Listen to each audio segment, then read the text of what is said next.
ब्राह्मण वो चालाक चीज है जिसने टट्टी तक चटवा दी लोगों को, जिन्होंने गोबर तक खिला दिया। गाय की जो गोबर टट्टी तो है गाय की, उसे लोग खा रहे हैं, गाय का पेशाब पी रहे हैं, गौमूत्र। तो ये लोगों की जो लाशों पे चढ़ के ऊपर गए हुए हैं ये लोग। ब्राह्मणवाद जिंदाबाद का जो नारा दिया जा रहा है आज के दौर में, और पुलिस थाने के सामने और पुलिस देखती रही, उस पर क्या कहेंगे कि क्या है ब्राह्मणवाद जो ये जिंदाबाद का नारा कह रहे हैं? 85% कहाँ वो बिल्कुल सही बोल रहे हैं, ब्राह्मणवाद जिंदाबाद ही है। सही बोल रहे हैं सर? वो बिल्कुल सही बोल रहे हैं, जिंदाबाद है भाई, वो बिल्कुल एकदम। वो सारी पोस्टों पे ब्राह्मण ही तो हैं। ब्राह्मण ऐसा है जैसा आलू सब्जियों में आलू होता है, वो सब्जी का फिट हो जाता है। कांग्रेस के जमाने में भी ब्राह्मण जिंदाबाद था, बीजेपी के जमाने में भी ब्राह्मण जिंदाबाद है, समाजवादी पार्टी में भी, बहुजन समाज पार्टी में भी, आम आदमी पार्टी में भी, सब जितनी भी पार्टी हैं सब में ब्राह्मण जिंदाबाद। वो सब्जी का फिट हो जाता है। ब्राह्मण ऐसा आदमी है क्योंकि वो विद्वान आदमी है, पढ़ा लिखा व्यक्ति है, वो शुरू से पढ़ने की पावर ही उन्हीं के हाथ में थी। समझ रहे हो? आज 70 जो वो हैं सेक्रेटरी सेंटर कैबिनेट में वो जो हैं, तो सेक्रेटरी में 70 में 67 जो ब्राह्मण ही है भाई। जितने सुप्रीम कोर्ट में जज हैं और जितने हाई कोर्टों में जज हैं, सारे जजों को उठा के देख लो, 90% जज ब्राह्मण ही हैं। तो भैया ब्राह्मण जिंदाबाद क्यों ना होगा? जितनी वीसी हैं, यानी कि यूनिवर्सिटियों में जो वीसी वाइस चांसलर हैं, उसमें 90% ब्राह्मण है। समझ लो जितने भी फौज, जितनी फौज है हमारी तीनों, थल सेना, वायुसेना और जल सेना, तो उसके जो तीनों वो हैं, कौन भला? सेनाध्यक्ष, वो कौन है? ब्राह्मण है भैया, है ब्राह्मण। अब मुख्यमंत्रियों पे आ जाओ, जितने भी मुख्यमंत्री हैं उनमें से ज्यादा से तक ब्राह्मण है।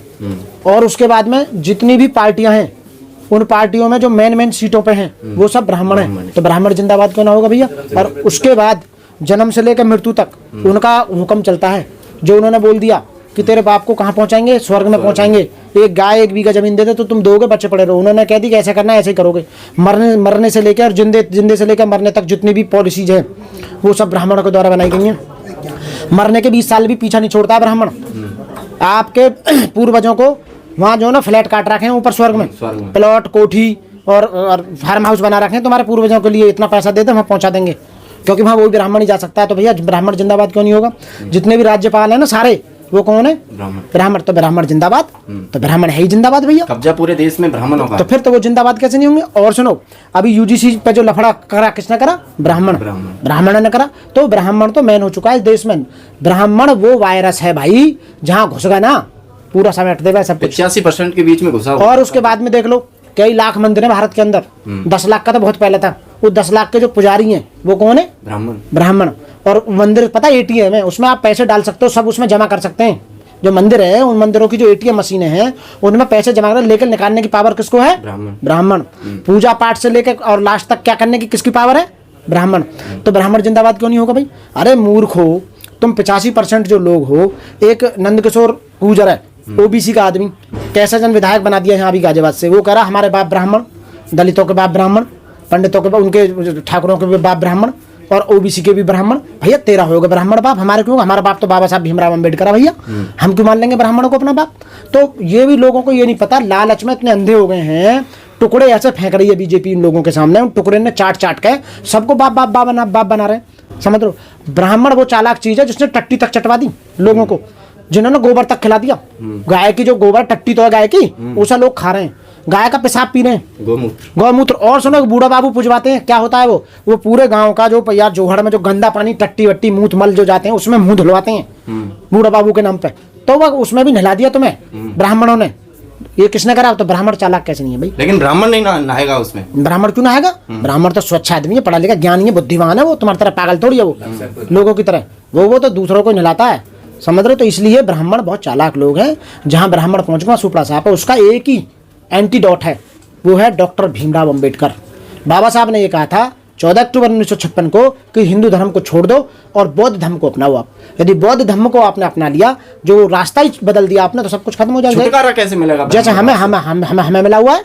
हम हैं एक घर में आज की डेट में 23 मेंबर्स हैं, बहन भाई जीजा चाचा के लड़के सब, बुआ के लड़के, सबको लगा 23 के 23 दिल्ली में वकील हैं। और हम 23 के 23 यहाँ वकील हैं। और हमने बुद्ध धर्म को अपना रखा है। मरने से, जीने से लेकर मरने तक की जितनी भी पद्धतियां हैं वो बौद्ध धर्म से मोंगों को बुला कर कराते हैं। बाबा साहब ने जो हमें रास्ता दिया वो हमने अपना रखा है। हम हिंदू धर्म को ना मानते हैं, ना उसके किसी देवी देवता को मानते हैं, ना उसकी कोई पद्धति को अपने जीवन में अनुकरण करते हैं। तो इसलिए ब्राह्मण हमसे छोटा है, हम उससे ज़्यादा पढ़े लिखे हैं। एक जब आप उस धर्म को ही नहीं मानोगे, उस व्यवस्था को नहीं मानोगे, व्यवस्था ही चेंज कर दोगे, है ना। अब मुस्लिम है, मुस्लिम को हिंदू देवताओं को मानते हैं? नहीं।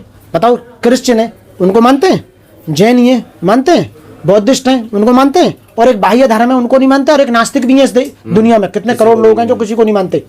तो आप बताइए, जहां तुम्हारा फिजिकली मेंटली सब तरह से शोषण हो रहा है और तुम फिर भी वहां जा रहे हो, तो भाई मूर्ख कौन होगा? तो आप ब्राह्मण को गाली क्यों दे रहे हैं? आप ब्राह्मण को गलत क्यों बता रहे हैं? वो तुम्हारे ना घर पे जा रहा, तुम जबरन उसे बुला रहे हो, तुम उसके बताए हुए रास्ते पर जबरन चल रहे हो। भाई क्यों चल रहे हो? आज 75 से 80 साल होने जा रहे हैं देश को आज़ाद, इतने के बाद भी तुम्हारी बुद्धि में नहीं आ रहा, संविधान को नहीं पढ़ रहे, देवी देवताओं की पूंछ पकड़ने में लग रहे हो तुम। अरे कुछ भला नहीं होगा भैया, कुछ नहीं होगा।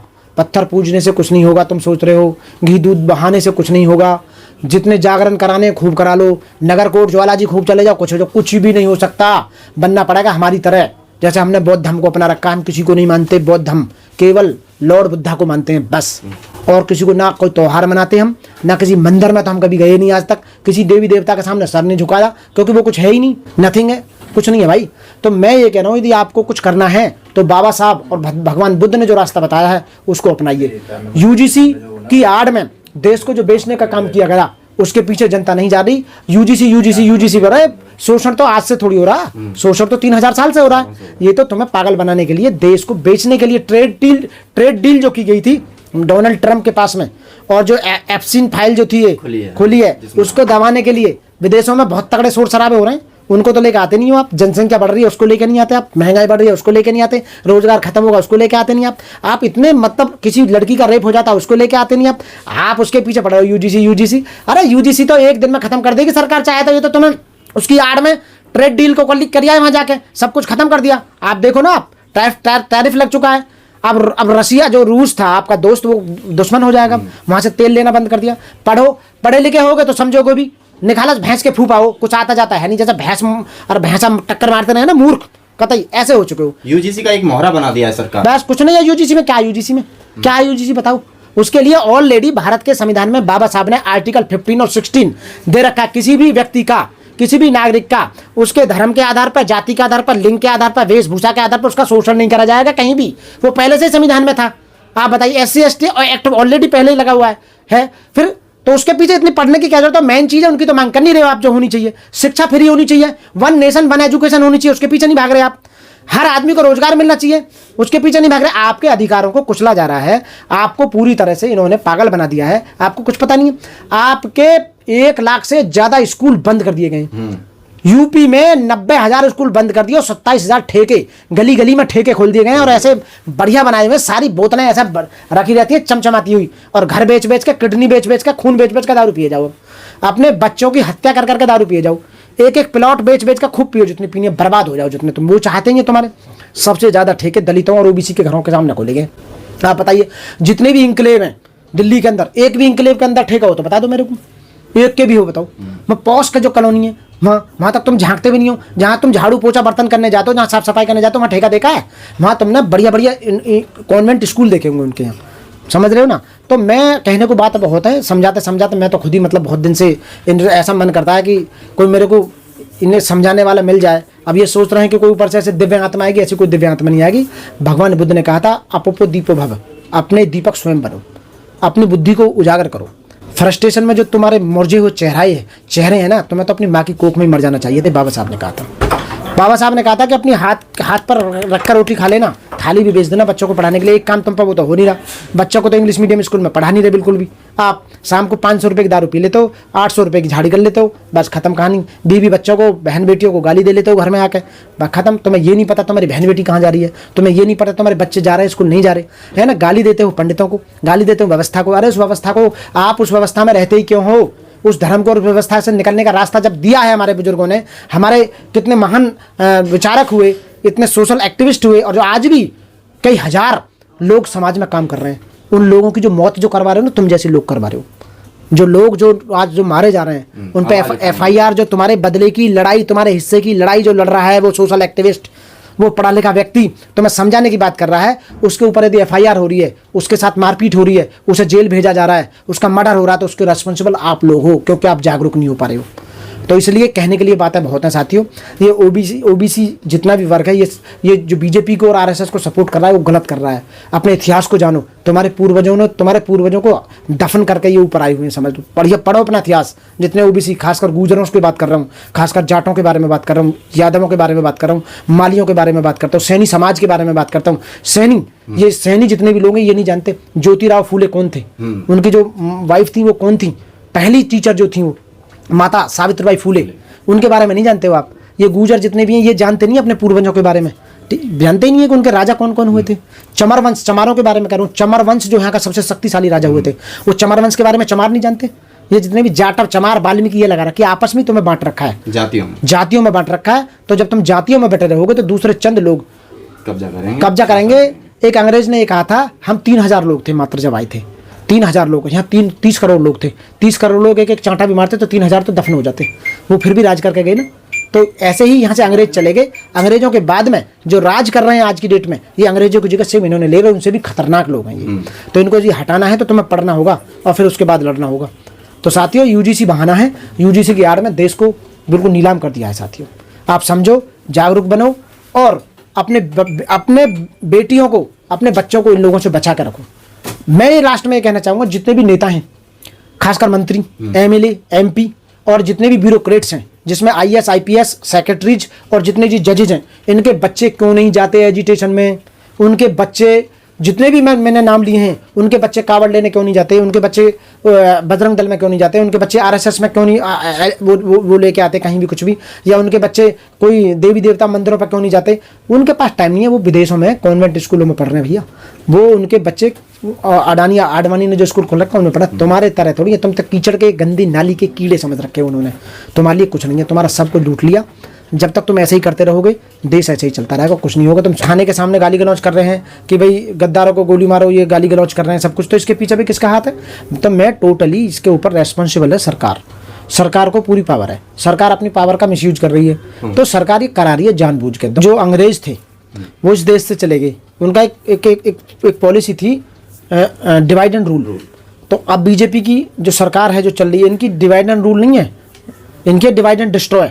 ये खत्म ही कर रहे हैं पूरी तरह से, ये किसी को जिंदा नहीं छोड़ रहे भाई, ये पूरी तरह से सबको खत्म कर रहे हैं। आप देख भी रहे हो, पीछे का इतिहास उठा कर देख लो अभी भी। ये किसी को कुछ नहीं दे रहे, तुम्हारी नौकरी खत्म कर देंगे, तुम्हारा स्वास्थ्य खत्म कर देंगे, महंगाई इतनी बढ़ा देंगे कि तुम पेट की आग बुझाने में लगे रहोगे। रोटी, कपड़ा और मकान जो नेसेसिटी ऑफ द लाइफ है, उनको भी आप ये प्रोवाइड नहीं करवा पा रहे। और नई वैक्सीन लगाकर लोगों को खत्म करने का काम कर रहे हैं। ये आपने पीछे भी देख लिया होगा, पूरी तरह से ये साबित भी हो चुका है। और देश को तुम्हारे को बेच दिया है जाकर डोनाल्ड ट्रंप, मिस्टर मोदी ने। आप कहते हो ना my friend India friend mister Donald Trump, ये जो कहते हैं, तो ये मैं कह रहा हूँ ये इन्होंने बर्बाद कर दिया सब कुछ। जब अनपढ़ देश के किसी व्यक्ति को प्रधानमंत्री बनाया जाएगा, जिसको अपनी डिग्री दिखाने की भी गृह मंत्री डिग्री दिखा रहा है, ये देखो प्रधानमंत्री की डिग्री एमए पास है प्रधानमंत्री हमारे, ऐसे आदमी को देश का प्रधानमंत्री बनाया जाएगा तो यही हाल होगा। उसको नॉलेज ही नहीं है। अरे हम जैसे आदमी को बनाओ ना प्रधानमंत्री, जो हम जैसे बोल रहे हैं, हम जैसे आदमी जो मनोज कुमार सम्राट एडवोकेट हैं, हम जैसे को बनाओ। हम जो LLM PhD आदमी हैं उनको बनाइए ना देश को चलाने की। तो देश के जो अम्बेडकरवादी लोग हैं, जो संविधान को जानते हैं, संविधान उनके बाबा ने लिखा है, हमारे पूर्वजों ने लिखा है संविधान, तो हम अच्छी तरह चला पाएंगे संविधान का इम्प्लीमेंटेशन। किसी भी देश को चलाने के लिए एक विधि होती है जिसको यहाँ भारतीय संविधान बोलते हैं, जो बाबा साहब डॉक्टर भीमराव अम्बेडकर ने। कुछ नालायक ये मानने को तैयारी नहीं है कि संविधान बाबा साहब ने लिखा है, पता ना किस किस को राव पावजन कौन कौन को वोट बोल रहे हैं। अरे मैं उन्हें कई बार समझा चुका हूँ भैया, जो संविधान बनाया था, जो जीत कर आए थे इलेक्शन, तो बॉडी में जो थे वो लोग, वही उन्हें पावर थी। विधान बनाने का विधायिका को होता है। तो BN राव कौन से विधानसभा जीत का रहा भाई? BN राव जो था कौन सा MP MLA है जो जीत का रहा चुनाव जब वो बना था? तो भैया तुम्हें यही नहीं पता कि BN राव कौन था? वो उस समय IAS था, वो एडमिनिस्ट्रेटिव पोस्ट होती है, उसका काम था केवल इम्प्लीमेंट करना संविधान को। संविधान बनाने का काम विधायिका का होता है, कार्यपालिका का कार्यान्वयन करने का है। समझ रहे हो ना? तो ये प्रशासनिक, अब तो ये तेजी से गति पर है ना कि बाबा साहब ने संविधान नहीं लिखा है, वो संविधान के खिलाफ चल रहा है तो। और जब दीपक घुसता है ना तो फड़र फड़र करता है वो दीपक लास्ट में। तो बीजेपी फड़र फड़र कर रही है। अब 240 पर आ गई थी पिछली बार, अब के 140 पर आ जाएगी। अब की बार चुनाव होंगे, क्योंकि इन्होंने किसी को भी छोड़ा नहीं है। नौजवानों को इन्होंने छोड़ा नहीं, नौजवान हम तुम जो जवान है, और देश के जवानों को इन्होंने छोड़ा नहीं, छोड़ कर आ रहे हैं नौकरी। जो इन्होंने अग्निवीर जो भर्ती करे थे, वो 4-4 साल वाले, वो छोड़ कर आ रहे हैं नौकरी सारे। वहाँ कुछ नहीं रखा, उन्हें कुछ मिल ही ना रहा। सेना को इन्होंने छोड़ा नहीं, जवानों को इन्होंने छोड़ा नहीं। अब आ जाओ किसानों को इन्होंने छोड़ा नहीं बिल्कुल भी। वो तो 3 कृषि कानून उस समय तो गुलाम बना देते। 3 कृषि कानून इन्होंने वापस ले लिए, वो तो वो इसलिए ले लिए क्योंकि किसान रोडों पर 700 किसानों की शहादत थी। कौन जिम्मेदार है? Whose responsible? 700 जो वो थे एग्रीकल्चरिस्ट जो वो थे किसान हमारे, वो मर गए थे उस एजिटेशन में। कौन जिम्मेदार है? तो ये लोगों की जो लाशों पे चढ़ के ऊपर गए हुए हैं ये लोग, जितने भी दिखाई दे रहे हैं। आतंकवादी खालिस्तानी, छात्रों को आतंकवादी खालिस्तानी बोला जा रहा है और ब्राह्मणवाद का नारा दिया जा रहा है कि और मैं बताऊं, यूजीसी तो केवल जुमला है, यूजीसी मेन पॉइंट नहीं है भाई। देश को जो वहाँ आपकी ट्रेड जो डील हुई थी उसकी यूजीसी की आड़ में आप भूल जाओ, आप दंगेबाजी ना करो, आप लोगों को समझाने ना, लोगों ये क्या हुआ, देश को तो पहले ही गिरवी रख दिया। पूरी दुनिया में सबसे ज्यादा कर्जवान कौन है? हम। 250 लाख करोड़ का कर्ज है वर्ल्ड बैंक का हमारे ऊपर, 250 लाख करोड़। और उसमें दिखाई जा रहे हैं तुम्हारे हाईवे बन रहे हैं, ये बन रहे हैं, वो बन रहे हैं। लूट का सारा पैसा रख लिया इन्होंने, बीजेपी वालों ने भाई। विकसित भारत टोटल है ना? विकसित भारत नहीं, विकसित बीजेपी। विकसित भारत नहीं हो रहा, विकसित बीजेपी, विकसित आरएसएस। आरएसएस ने कम से कम कई 100 अपने 5 स्टार होटल ऑफिस खोल दिए भाई, अपने ऑफिस खोल दिए इन्होंने। दिल्ली का ऑफिस जाकर देख लो बीजेपी का, 5 स्टार होटल है करोल बाग का, बड़ा जबरदस्त। आप ये कहोगे सबसे ज्यादा पैसा इन्हीं के अकाउंटों में है। और जो बीजेपी की टैक्स ले रहा है, समझ लो कहीं ना कहीं से ले रहा है, समझ रहे हो ना? उसके नाम पे स्कूल होगा, उसके नाम पे पेट्रोल पंप होंगे, उसके नाम पे गैस एजेंसी होंगी, उसके नाम पे इंस्टीट्यूट होंगे, यूनिवर्सिटी होंगी, हॉस्पिटल होंगे, नर्सिंग होम होंगे, उनके नाम पे कुछ ना कुछ होगा। और भी कुछ नहीं है तो लास्ट में कहीं ना कहीं से ठेका मिल जाएगा, समझ रहे हो?